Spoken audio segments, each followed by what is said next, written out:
एक बार फिर आप सभी का बहुत स्वागत। मैं हूं आपके साथ सुचित्रा गुप्ता।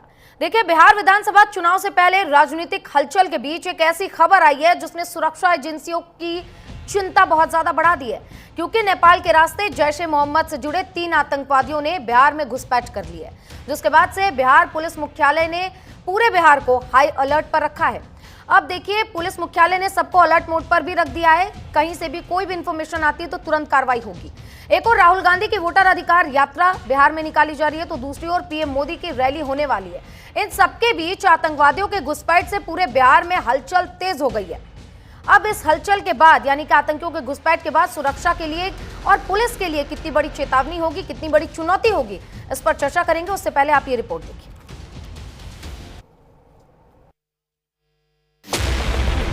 बिहार में आतंकियों की एंट्री, एजेंसियों के लिए खतरे की घंटी, नहीं बाज आ रहा पाकिस्तान, बिहार को दहलाने का प्लान, चुनाव से पहले आतंकी साजिश, दहशतगर्दों की खतरनाक प्लानिंग। खुफिया एजेंसियों को मिले इनपुट ने बिहार पुलिस की नींद उड़ा दी है। विधानसभा चुनाव से पहले बिहार में आतंकी हमले का खतरा मंडरा रहा है। विधानसभा चुनाव की तैयारी और नेताओं की रैलियों के बीच पूरे बिहार में हाई अलर्ट जारी किया गया है। इंटेलिजेंस रिपोर्ट के आधार पर बिहार में आतंकियों के घुसने की खबर है। नेपाल के रास्ते 3 आतंकियों ने बिहार में एंट्री कर ली है। विधानसभा चुनाव से पहले पाकिस्तान की नापाक हरकत का बड़ा खुलासा हुआ है। जैश ए मोहम्मद के 3 दहशतगर्द बिहार को दहलाने की फिराक में हैं। इसे लेकर पूरे बिहार में सुरक्षा व्यवस्था कड़ी कर दी गई है। नेपाल से सटे सीमावर्ती इलाकों में विशेष चौकसी बरती जा रही है। बिहार और नेपाल के बीच 600 किलोमीटर का खुला बॉर्डर है, जिसमें 7 जिले पश्चिमी चंपारण, पूर्वी चंपारण, सीतामढ़ी के साथ मधुबनी, सुपौल, अररिया और किशनगंज बॉर्डर शेयर करते हैं। बिहार में आतंकियों की एंट्री ने सुरक्षा एजेंसियों की चिंता बढ़ा दी है।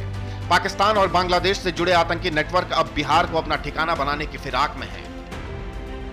बिहार पुलिस के मुताबिक जैश ए मोहम्मद के 3 आतंकी रावलपिंडी के रहने वाले हसनैन अली, उमरकोट के आदिल हुसैन और बहावलपुर के मोहम्मद उस्मान नेपाल के रास्ते बिहार में प्रवेश कर चुके हैं। चुनाव और त्योहार से पहले बिहार में किसी बड़ी घटना को अंजाम देने की फिराक में है।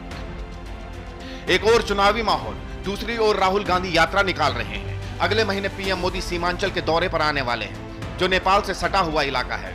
इन सबके बीच पाकिस्तान की आतंकी साजिश के खुलासे ने बिहार पुलिस की परेशानी बढ़ा दी है। नेपाल से सटे बिहार के जिलों में पुलिस ने सर्च अभियान तेज कर दिया है। रेलवे स्टेशनों, बस स्टैंड और भीड़भाड़ वाले इलाकों में चेकिंग अभियान चलाया जा रहा है। एसएसबी, इंटेलिजेंस और बिहार पुलिस विशेष सतर्कता बरत रही है। आम लोगों से संदिग्ध की सूचना तुरंत पुलिस को देने के लिए कहा गया है। ये पहला मौका नहीं है जब बिहार में आतंकियों की घुसपैठ की बात सामने आई है। इससे पहले भी कई बार बिहार नेपाल सीमा का इस्तेमाल आतंकियों और तस्करों द्वारा किया जाता रहा है। बॉर्डर पर आसान आवाजाही और ढीले सुरक्षा प्रबंध की वजह से ये क्षेत्र आतंकियों के लिए सुरक्षित रूट माना जाता है। और अब जिस तरह चुनाव से पहले आतंकियों की घुसपैठ की बात सामने आई है, कहीं ना कहीं ये देश के लिए परेशानी का सबब बन सकती है। Bureau report, news India.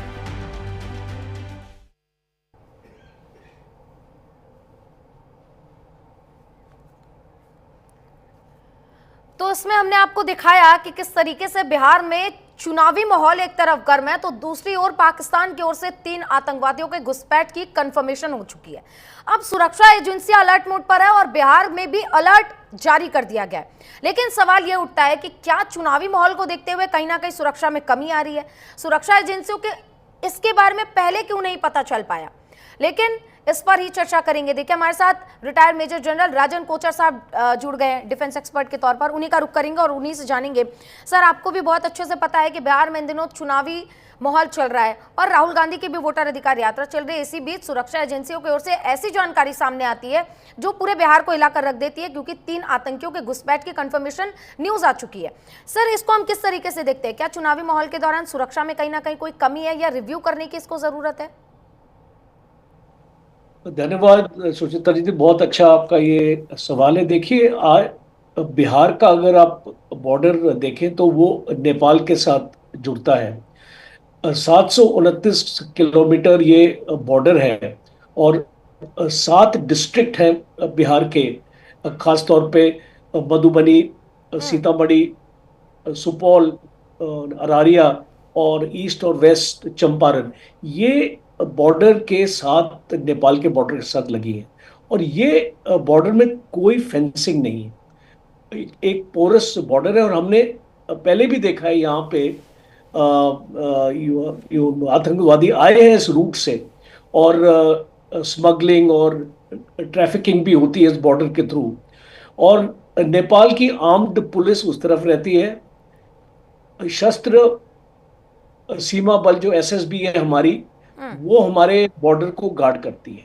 तो अभी जो ये खबर आ रही है 3 आतंकवादी की, ये मुझे आश्चर्यजनक नहीं लगती है, क्योंकि पहले भी इस बॉर्डर से इन्फिल्ट्रेशन हुई है और टेररिस्ट मौके का ध्यान रखते हुए इन्फिल्ट्रेट करते हैं। जैसे कि अभी आपने जानकारी दी कि बिहार इलेक्शंस हो रहे हैं, तो बिहार इलेक्शंस में दुश्मन की ये कोशिश होगी कि इलेक्शंस में कोई ना कोई एक law and order situation create करना, या एक चीज दिखाना कि गवर्नमेंट इनकेपेबल है एक सेफ इलेक्शन कंडक्ट करने के लिए। तो इसलिए मुझे लग रहा है, मैं इसको चूक नहीं मानता हूं, मैं इसको मानता हूं कि ये जो बॉर्डर मैनेजमेंट है, देखिए ये नेपाल और भारत के बीच का बॉर्डर है।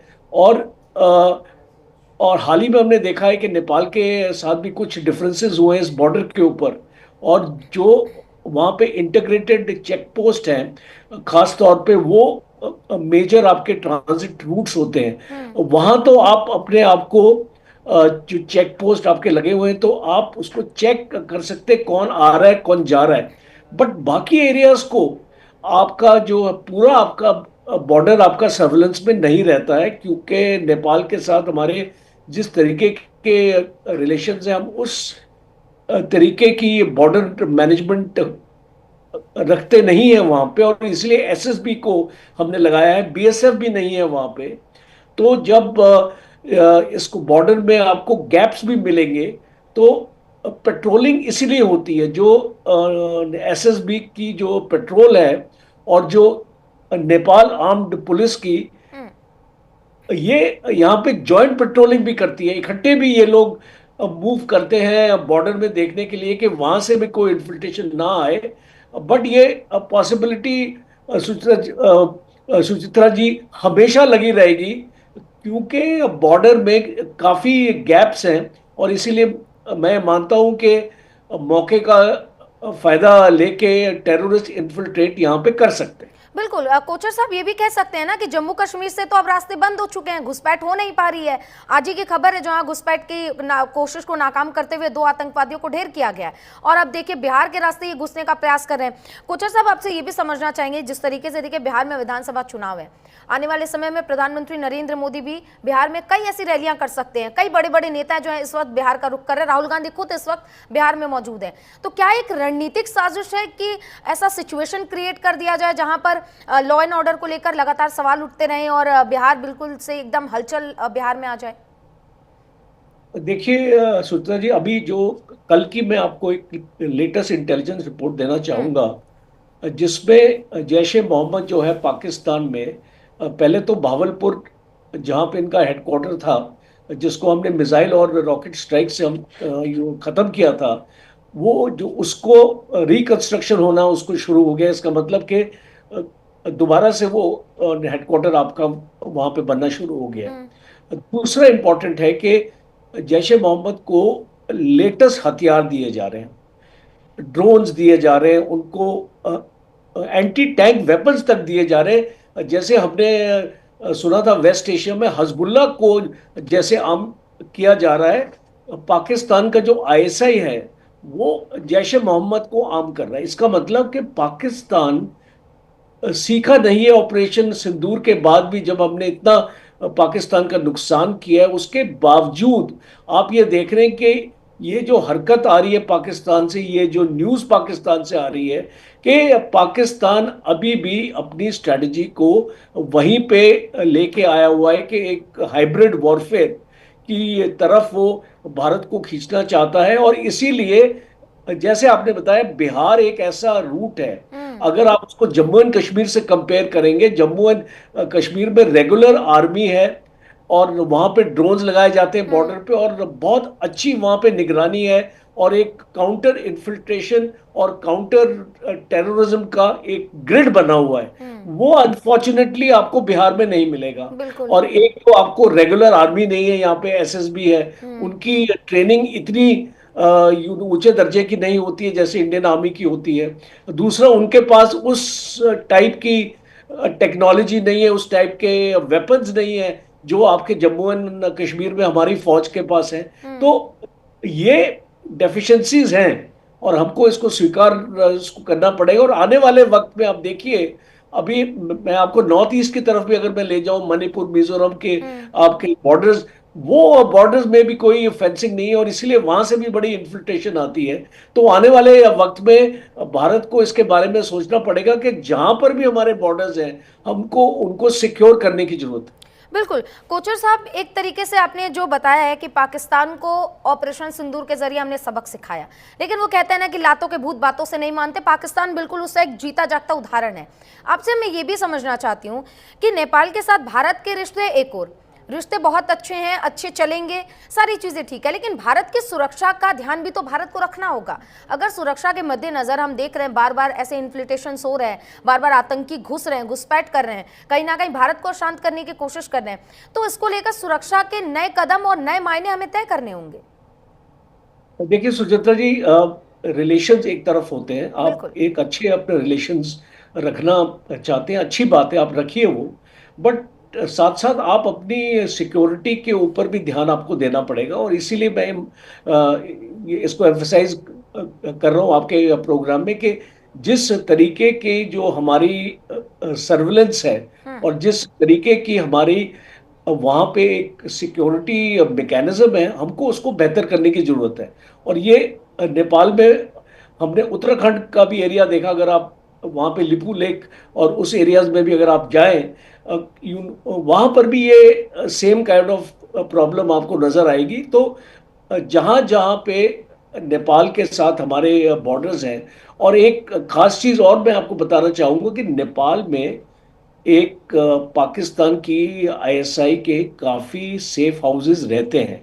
वो हमेशा, ये हमने पहली बार नहीं देखा है, काफ़ी ऑपरेशंस हुए हैं कि इसको नेपाल गवर्नमेंट की मदद से हमने इन सेफ हाउसेस को ख़त्म किया है, पर आज भी ये हैं। और दूसरा एक इम्पॉर्टेंट चीज़ है कि चाइना का इन्फ्लुएंस नेपाल पे बढ़ता जा रहा है। वो एक भारत के लिए एक सीरियस विषय बनने वाला है, क्योंकि आज जो चाइना की जो भाषा है मैंडरिन, उसको भी सिखाया जा रहा है नेपाल में। और जो इस तरीके की प्रोजेक्ट्स वहाँ पे वो लेके आए हैं, क्योंकि भारत के जो अनफॉर्चुनेटली प्रोजेक्ट्स होते हैं वो काफ़ी सालों तक कंप्लीट नहीं होते। और चाइना क्या करता है कि कोई भी प्रोजेक्ट अगर चाइना या भूटान में लेके आता है या नेपाल में लेके आता है या कहीं पर भी लेके आता है, वो 3 साल में खत्म कर देता है उस प्रोजेक्ट को, और वो एक फास्ट ट्रैक पे काम करता है। तो इसीलिए ये जो प्रेजेंट गवर्नमेंट है नेपाल की, अभी इसका झुकाव चाइना की तरफ बढ़ता जा रहा है, बिकॉज जो उनको वहाँ पे एनर्जी रिक्वायरमेंट्स है, पावर रिक्वायरमेंट्स है, और उनके जो डैम बनने हैं इस तरीके के, वो चाइना उनकी वहाँ पे मदद कर रहा है। तो भारत को इस चीज़ के बारे में भी सोचना पड़ेगा कि हम जो भी प्रोजेक्ट्स लेते हैं अपने नेबरिंग कंट्री से, हमको उसको एक प्रायोरिटी में और एक फास्ट ट्रैक में उसको कंप्लीट करना चाहिए। बिल्कुल, जाहिर सी बात है, क्योंकि सुरक्षा बहुत ज़्यादा ज़रूरी है। अगर ये 7 जिले नेपाल के बॉर्डर से लग रहे हैं और बार बार ऐसी घुसपैठ हो रही है, तो जाहिर सी बात है अब चिंता का ये विषय बन गया है। कोचर साहब, मैं आपसे ये भी समझना चाहूँगी कि देखिए, आपको पता है कि चुनाव का माहौल है इस वक्त बिहार में, और कई बड़े बड़े नेता, प्रधानमंत्री खुद बिहार पहुंचने वाले हैं। ऐसे में बिहार पुलिस के लिए कितनी बड़ी चुनौती होगी और सुरक्षा एजेंसियों के लिए कितनी बड़ी चुनौती होगी इन आतंकियों को जल्द से जल्द ढूंढ निकालना? देखिए सुचेता जी, मुझे लगता है कि यहाँ पे सीआरपीएफ का इंडक्शन होगा, बिकॉज बिहार पुलिस ये इलेक्शंस अपने आप कंडक्ट नहीं कर सकती। आप जानते हैं कि जब भी एक स्टेट में इलेक्शंस होते हैं तो सीआरपीएफ की बटालियंस को वहां पे एक्चुअली भेजा जाता है, बिकॉज जिस तरीके की उनके पास हथियार है, जिन तरीके की उनके पास ट्रेनिंग है, और उनके पास अपने कमांडो स्क्वाड्स भी रहते हैं, उनकी एक टुकड़ी रहती है जो स्पेशलाइज्ड फोर्स होती है। तो मुझे लगता है कि इस टाइप की फोर्स बिहार में आएगी। और जितने भी प्रॉब्लम एरियाज हैं, या जहां पे बिहार पुलिस को या बिहार गवर्नमेंट को लगेगा कि ये सेंसिटिव एरियाज हैं और यहाँ पे ज्यादा फोर्स की जरूरत हो सकती है, तो उस हिसाब से मुझे लगता है वो फोर्स वहां पे लगाई जाएगी। और एक बहुत इंपॉर्टेंट पॉइंट है, अब जैसे ये आपके जैश ए मोहम्मद के आपके 3 टेररिस्ट आइडेंटिफाई हो गए और ये आपके इन्फिल्ट्रेशन में बिहार में अंदर आ चुके हैं, तो ये बहुत जरूरी है कि इनको पकड़ना और इनको खत्म करना, बिकॉज और भी हो सकता है आएंगे। और जब हमारे नेता स्पेशली प्राइम मिनिस्टर मोदी अपनी रैलीज में जाएंगे, खास तौर पे जो भी पॉलिटिकल रैलीज होंगे और जितने भी पॉलिटिकल लीडर्स अपने रैलीज को एड्रेस करेंगे, उनकी सिक्योरिटी बहुत जरूरी हो जाती है। और इसीलिए जो इतनी पब्लिक आती है उसमें ये सिक्योरिटी को हासिल करना बहुत एक चैलेंजिंग टास्क है। तो मुझे ऐसा लग रहा है कि ज्यादा तादाद में सीआरपीएफ की बटालियंस यहाँ पे आएंगी, और जैसे जैसे इंटेलिजेंस रिपोर्ट आती रहेगी, जैसे अभी एक इंटेलिजेंस आई है कि जैश के टेररिस्ट अंदर आ गए हैं, और भी इंटेलिजेंस रिपोर्ट्स ऐसी आएंगी, और इंटेलिजेंस रिपोर्ट्स के बेस के ऊपर ही आपकी सिक्योरिटी फोर्सेस की डिप्लॉयमेंट बिहार में की जाएगी। कोचर साहब, जाहिर सी बात है, देखिए क्योंकि बिहार में चुनाव है, उसको लेकर लगातार ये सारी चीज़ें और काफ़ी चिंताजनक भी है, क्योंकि बिहार की आबादी बहुत घनी है। अगर हम आमतौर पर अन्य राज्यों की बात करें तो 1 वर्ग मीटर पे 1100 से ज़्यादा की आबादी है। तो कहीं ना कहीं अगर ऐसी कुछ घटना होती है तो बहुत ज़्यादा नुकसान भी ऐसे में हमें देखने को मिलेगा। सर, मैं आपसे ये भी समझना चाहूँगी कि जिस तरीके से हमने देखा है जम्मू कश्मीर में जब भी ऐसी कोई घटना होती है, घुसपैठ होती है, तो कोई ना कोई मददगार निकलता है। सुरक्षा एजेंसियों को क्या मददगार को भी ढूंढने की जरूरत है, क्योंकि बिना किसी के मदद के ये छुपे हो नहीं सकते? देखिए, एक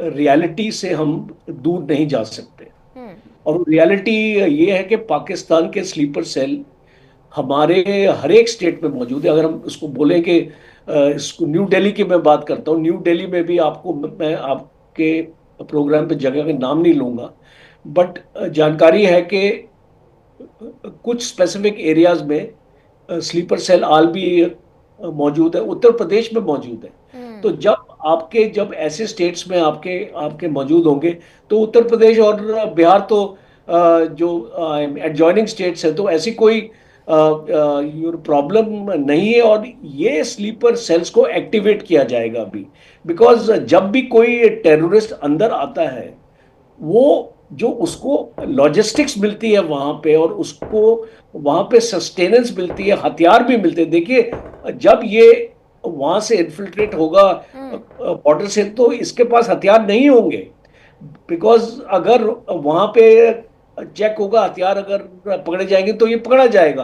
तो इनकी स्ट्रेटजी ऐसे होती है कि ये बॉर्डर से इन्फिल्ट्रेट करते हैं, हथियार इनको अंदर से मिलते हैं, और वो पहले से ही स्मगल किए जा चुके होते हैं। बिल्कुल, ये जो स्लीपर सेल्स हैं वो उनकी मदद करते हैं। तो ये बिहार पुलिस के लिए भी बहुत इंपॉर्टेंट होगा कि इंटेलिजेंस एजेंसी, जो स्टेट की इंटेलिजेंस एजेंसी हो, एनआईए के साथ काम करे, आईबी के साथ काम करे, और अपनी बाकी इंटेलिजेंस एजेंसी के साथ काम करके, और जैसे जैसे इंफॉर्मेशन मिलती है वैसे वैसे वहां पे छापा मारने की जरूरत है। बिल्कुल। कोचर साहब, एक चीज़ ये भी समझना चाहेंगे कि लगातार देखिए चुनावी माहौल है, ऐसी बीच ऐसी घटनाएं और ऐसी जब घुसपैठ होती है, तो क्या आपको लगता है कि बिहार को ऐसे चुनावी दौर के दौरान सेंसिटिव एरिया घोषित कर देना चाहिए, सेंसिटिव राज्य घोषित कर देना चाहिए, ताकि अब भाई जो भी बड़े नेता यहाँ पर आने से पहले दौरा करेंगे उनको भी थोड़ी सी सावधानी बरतने की जरूरत होगी? देखिए सुचित्रा, आई डोंट थिंक ये इतना कोई ऐसा हमको ड्रास्टिक स्टेप उठाना चाहिए, बिकॉज एक्चुअली संविधान के हिसाब से हमको चलना चाहिए, कॉन्स्टिट्यूशन के हिसाब से चलना चाहिए। कॉन्स्टिट्यूशन में ऐसा कोई प्रोविजन नहीं है कि आप प्रीएम्प्टिव, या तो अगर जो सिचुएशन आपकी खराब हो जाती है तो आप उस एरिया को एक ऐसा डिस्टर्ब्ड एरिया उसको डिक्लेयर करते हैं। पर अभी जब ऐसी कोई डिस्टर्बेंस ही नहीं है तो आप इस एरिया को डिस्टर्ब एरिया नहीं डिक्लेयर करते, बिकॉज लोगों में पैनिक फैलता है अगर आप ऐसे एक्शंस करेंगे। तो मुझे लगता नहीं है कि ऐसा कोई भी एक्शन गवर्नमेंट करेगी। और पूरी क्षमता है गवर्नमेंट के पास। देखिए, जो स्टेट और सेंट्रल मशीनरी है आज हमारी, वो आपने जितने भी इलेक्शंस आपने देखे हैं, किसी भी इलेक्शन में प्रॉब्लम नहीं आई। और बिल्कुल मुझे पूरी उम्मीद है कि बिहार इलेक्शंस भी इंसिडेंट फ्री जाएंगे। बिल्कुल बिल्कुल। कोचर साहब, एक और चीज जी, क्योंकि हमारे दर्शक हमें सुन रहे हैं और कई ऐसे दर्शक होंगे जो बिहार से भी हमें सुन रहे होंगे, और 3 आतंकवादियों के घुसपैठ की खबर के बाद से बिहार में लगातार हलचल देखने को मिल रही है। ऐसे में जो आम लोग हैं वहां के, वो क्या एहतियातन कदम उठा सकते हैं जो उनको भी सेफ रखे और आगे के समय में जैसे चुनावी माहौल है वो भी सेफ रहे? देखिए, ये जो मोडस ऑपरेंडी होगी इन टेररिस्ट की, बेसिकली ये अपना आईडी कोचर साहब, ब्लास्ट। हमारे साथ आप बने रहिएगा। एक बड़ी खबर आ रही है, वो भी दर्शकों तक पहुंचा देते हैं। रूस ने यूक्रेन पर जोरदार हमला किया है। कीव पर रूस का बहुत बड़ा हमला देखने को मिला है। रूस के हमले में कीव को काफी नुकसान हुआ है। रूस के हमले में कई लोगों की मौत की खबर सामने आ रही है। तो देखिए, एक और पहले राष्ट्रपति ट्रंप और उसके बाद रशिया के प्रधानमंत्री बैठकर पुतिन पहले तो मीटिंग करते हैं और उसके बाद देखिए ये एक नया हमला सामने आता है। पहले ये अलास्का में होता है, उसके बाद मॉस्को में ये बैठक होनी थी, लेकिन उससे पहले देखिए ये बड़ा हमला रूस ने यूक्रेन पर किया है। कीव में धमाकेदार जोरदार हमला किया है और इसमें कई लोगों के मौत की खबर भी सामने आ रही है। कीव को इस बीच काफी नुकसान भी हुआ है। ये बड़ी खबर आप तक पहुंचा रहे, क्योंकि ये युद्ध समाप्त होने के कगार पर था, क्योंकि इस खबरें आ रही थी कि डोनाल्ड ट्रंप और ज़ेलेंस्की साथ बैठेंगे तो कहीं ना कहीं सीज फायर को लेकर बात होगी। लेकिन एक बार फिर से रुख ने आक्रामक रुख अपनाया है और यूक्रेन के कीव पर जोरदार धमाकेदार हमला किया है, जिसमें रूस के कई लोगों की, तो देखिए रूस के हमले में यूक्रेन के कई लोगों की मौत हुई है। हमारे साथ लगातार डिफेंस एक्सपर्ट के तौर पर रिटायर्ड मेजर जनरल राजन कोचर साहब बने हुए हैं, उनका रुख कर लेते हैं। सर, देखिए एक बड़ी खबर दर्शकों तक हमने पहुंचाई है और हम ये भी समझना चाहेंगे, एक और सीजफायर को लेकर बातचीत होती है, लेकिन रूस एक बार फिर से आक्रामक हो जाता है। क्या इसका कारण हो सकता है? क्या रूस नहीं चाहता कि अब शांति हो? सुचिता जी, रूस का अभी जो एंड स्टेट जो उसने हासिल एक्चुअली करना था वो अभी हासिल नहीं किया, इसलिए रूस सीज फायर की तरफ नहीं बढ़ेगा। बिकॉज आप इसकी जेलेंस्की की भी स्टेटमेंट्स आप देखिए कि वो बोलते हैं कि हम क्रीमिया को रिकॉग्नाइज नहीं करेंगे।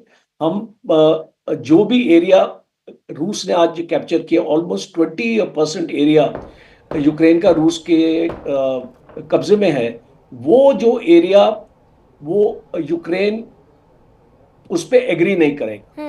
और ये एक सॉवरेनिटी का इशू उसने बना दिया है। बिकॉज अगर जेलेंस्की एग्री कर जाता है तो उसका पॉलिटिकल फ्यूचर खत्म हो जाता है यूक्रेन में। और रशिया ने कैटेगोरिकली बोल दिया है कि ये नॉन नेगोशिएबल है, ये जो एरियाज हमने कैप्चर किए हैं। और अभी डोनेस्क के 4 टाउन्स बाकी हैं।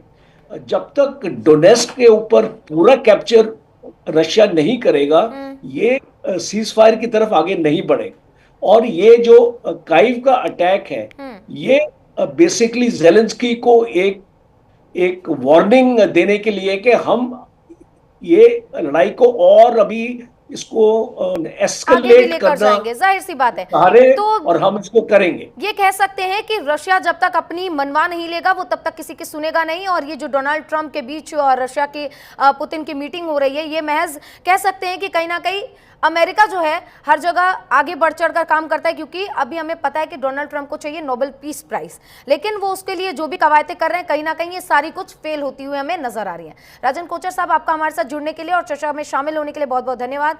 तो लगातार देखिए रशिया जो है वो यूक्रेन पर हमले कर रहा है और इसी बीच रशिया के हमले में यूक्रेन के कई लोगों की मौत हुई है। अब इसका अंजाम क्या होगा, यानी कि अब ये सीज फायर कब होगा इस पर, इसका तो पता किसी को नहीं है, लेकिन लगातार कवायदें इस बीच चल रही हैं। चर्चा में बस इतना ही। नमस्कार।